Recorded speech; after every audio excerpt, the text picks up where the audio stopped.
काय काय सांगाल तुम्ही प्रचारात आहे? आज काँग्रेस पक्षाच्या वतीनं मी डॉक्टर विश्वजित कदम व विशालदादा पाटील यांच्या नेतृत्वाखाली करगणी जिल्हा परिषदमध्ये जिल्हा परिषदची निवडणूक लढवित आहे. या जिल्हा परिषदच्या निवडणुकीमध्ये जे जनशक्ती आम्ही घेऊन प्रचारात उतरलेलो आहे. काही लोक धनशक्तीचा दंडशाही लोकांना दडपण्याचा प्रयत्न करत आहेत. कोणी कुणाच्या जमिनी हाटलेल्या आहेत, कोणी कुणाच्या प्लॉट करून निघून जायचं आहे. अशा ह्या जनशक्ती विरुद्ध धनशक्ती अशी एक निवडणूक लागलेली आहे. या निवडणुकीमध्ये आम्ही लोकांच्या मध्ये गेली 25 वर्ष लोकांच्यासाठी काम करत आलेलो आहे.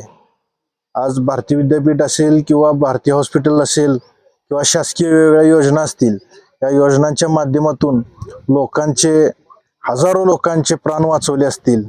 आज कोरोनामध्ये हेच उमेदवार कोठे होते हे एक विचारण्याची वेळ आहे की ज्या वेळेला कोरोना चालू होता त्यावेळेला आम्ही लोकांच्यात मिसळत होतो, लोकांना हॉस्पिटल बेड अवेलेबल करून देत होतो, सॅनिटायझर मास्क वाटप करत होतो. त्यावेळेला हे उमेदवार कुठे होते? लोकांच्या सेवा ह्या आमच्या रक्तात भिनलेल्या आहेत त्या. आणि आम्ही ही निवडणूक ही गेली 25 वर्ष मी युवक काँग्रेसच्या माध्यमातून केलेली कामं असतील किंवा जनावरांचं पशुधन वाचवण्यासाठी केलेली आंदोलनातून जे लोकांचा वाचवलेलं पशुधन हे चारा छावणीच्या माध्यमातून लोकांना तालुक्याला पुऱ्या सगळ्या चारा छावण्या मंजूर करून दिल्या व तालुक्यातलं पशुधन वाचवलं. त्यावेळेला माझ्यावर शासकीय गुन्हे पडले, गुन्हे कितीही पडले. 5-6 वर्ष मी स्वतः तारखा खेळलो पण त्यात हार मानली नाही. पण मी लोकांच्यासाठी सेवेसाठी सदैव तत्पर राहिलो.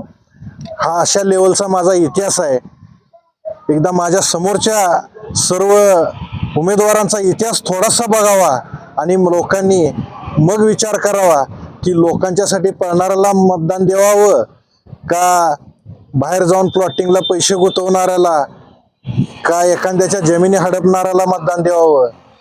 हे एक तालुक्याची किंवा या करगणी जिल्हा परिषद बीडच्या अस्मितेचा विषय बनलेला आहे.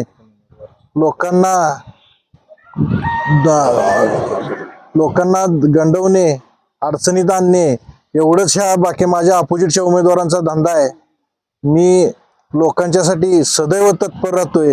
आज हा मतदारसंघ ओपनला सर्वसाधारण म्हणून असताना सर्व नेत्यांनी जवळजवळ तालुक्यातील हे आरक्षितच लोकांना उमेदवाऱ्या दिलेल्या आहेत. आज तालुक्याची परिस्थिती बघायला गेले तर आम्ही आमच्या हक्कासाठी आम्हाला दिलेल्या संविधानानुसार घटनेसाठी आम्ही उमेदवारी करतोय. पण आज बाकीच्या दृष्टीनं बघायला गेलं तर फार विचित्र परिस्थिती आहे. एकीकडे जाऊन नेत्यांनी म्हणायचं ज्याचं त्याला ताटातलं खाऊ द्या आणि एकीकडे इथं येऊन म्हणायचं की ह्या आरक्षणातल्या माणसाला खाऊ द्या. म्हणजे ओपनवाल्यांनी करायचं काय? अशा पद्धतीचा सवाल तयार झालेला आहे.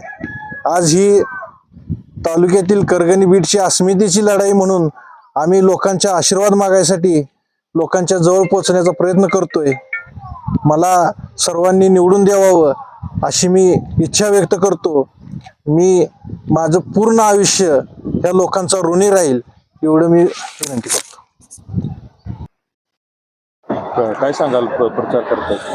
आज आम्ही करगणी जिल्हा परिषद गटात काँग्रेस आहे पक्षाचे उमेदवार राहुलदादा गायकवाड यांच्या प्रचारार्थ पूर्ण जिल्हा परिषद गट आम्ही घर टू घर सर्वसामान्य लोकांपर्यंत पोहोचलो. लोकांची भावना आहे सर्वसामान्य कुटुंबातला व्यक्ती आमच्या घरापर्यंत स्वतः उमेदवार येऊन आमचा आशीर्वाद घेतोय. त्यातच उमेदवाराचा विजय असे विजयाचा आशीर्वाद लोकांच्याकडून येतात मतदाराकडून. आम्ही रानोमाळी वाड्या वस्तीवणी सर्वांच्या म्हणजे गरीब मोठा मतदार असं न करता आम्ही सर्वसामान्य लोकांच्या पर्यंत राहिलोय. राहुलदादांनी 2013 साली चारा छावण्यासाठी तहसील ऑफिसला टाळे ठोकले, त्यावेळेस केसेस झाल्या, पशुधन वाचवलं. आता पाठीमागच्या 2 वर्षापूर्वी बघायला गेलं तर मार्केट कमिटीच्या माध्यमातून तालुक्यात तालुक्यातून मार्केट कमिटीला उपसभापतीपद काँग्रेसच्या एकाच उमेदवार असतानाही त्यांना दिलं, अशी त्यांची ताकद आहे. आणि त्या उपसभापती पदावर त्यांनी मार्केट कमिटीचं नाव महाराष्ट्रात नावलौकिक केलं. महाराष्ट्रात 1 नंबरला मार्केट कमिटी आणली. आज मक्का खरेदी केंद्र असेल, शेतकऱ्यांना जो 2400 रुपये भाव मिळतोय, तो भाव फक्त मार्केट कमिटीतील लोकांच्यामुळे नाही, तर त्याचं श्रेय जनतेने राहुल दादाला द्यायला पाहिजे, अशी आमची इच्छा आहे या ठिकाणी. आणि आज शेतकऱ्यांना न्याय मिळवून देण्यासाठी किंवा भारतीय विद्यापीठ मधून असून भारतीय हॉस्पिटल मधून बऱ्याच लोकांना त्यांनी मदत केल्या. परवाचाच एक विषय, खंजरवाडी मधील एक पेशंट होता, मी स्वतः साक्षीदार आहे. त्यांचं 8000 रुपये बिल झालेलं असून त्यांची परिस्थिती नसताना दादानी स्वतः आमदार साहेब विश्वजित कदम साहेबांना बोलून बुधवारी 8000 रुपयाचं बिल त्यांनी 3000 रुपये त्या व्यक्तीला मदत करून 3000 रुपये हे करायला लावलं. असे लाखो लोकांना मदत केल्या. आणि भविष्य काळात करगणी जिल्हा परिषद गटाचा कायापालट करायचा असेल तर आपल्या उमेदवाराला मतदारांनी साथ द्यावी, त्यांच्या मतदार रूपी आशीर्वाद द्यावे. त्यांचे आशीर्वाद पुढच्या काळात आम्ही कधीच हे करणार नाही. जिल्हा परिषद गटातील कोणत्याही व्यक्तीला काय अडचणी असो त्यांनी आमच्याशी संपर्क साधावा. आम्ही तत्पर 24 तास त्यांच्या सेवेसाठी राहील. आता परवाच त्यांनी शेतकऱ्यांचा प्रश्न महत्वाचा आहे म्हणून खासदार विशाल दादाकडून 4 DP मंजूर करून घेतले. त्याचे कामं पण चालू आहेत. त्याचं पत्र पण आमच्याकडे आहे, ते पण आम्ही तुमच्याकडे देतो. तुमच्या माध्यमातून तुम्ही लोकांच्या पर्यंत पोहोचवा की बाबांनी हे दिलेलं पत्र आहे आणि हे काम पण चालू आहे सध्या. म्हणजे शेतकऱ्यासाठी जपणारा माणूस आहे, गोरगरिबासाठी लढणारा माणूस आहे. आणि कधी हाक मारा त्या हाकेला कधी त्यांना डावलून गेले असं झालेलं नाही. त्यामुळे सामान्य जनतेने व मतदारांनी मतरूपी आशीर्वाद देऊन आम्हाला विजयापर्यंत खेचून नेऊन त्यांच्या मतरूपी आशीर्वादानं विजय करावं, एवढीच मी इच्छा व्यक्त करतो. समोरच्या उमेदवाराचं काही आव्हान वाटतंय का? समोरचा उमेदवार मोठा आहेत, गबरगंड आहेत. कोण कॉन्ट्रॅक्टर आहे, कोण प्लॉटिंग आहे, कोणाचं काय ते अशाशी आम्हाला घेणं देणं नाही. आम्हाला एकच मत आहे की सर्वसामान्य जनतेला न्याय मिळाला पाहिजे व सर्वसामान्यांना मदत करणारा माणूस असावा. फक्त गाडीतून हायवेवर फिरवणारा उमेदवार नसावा. सर्वसामान्याच्या रानामळ्यात जाऊन सर्वसामान्याचे विचार जाणून घेणारा उमेदवार असावा.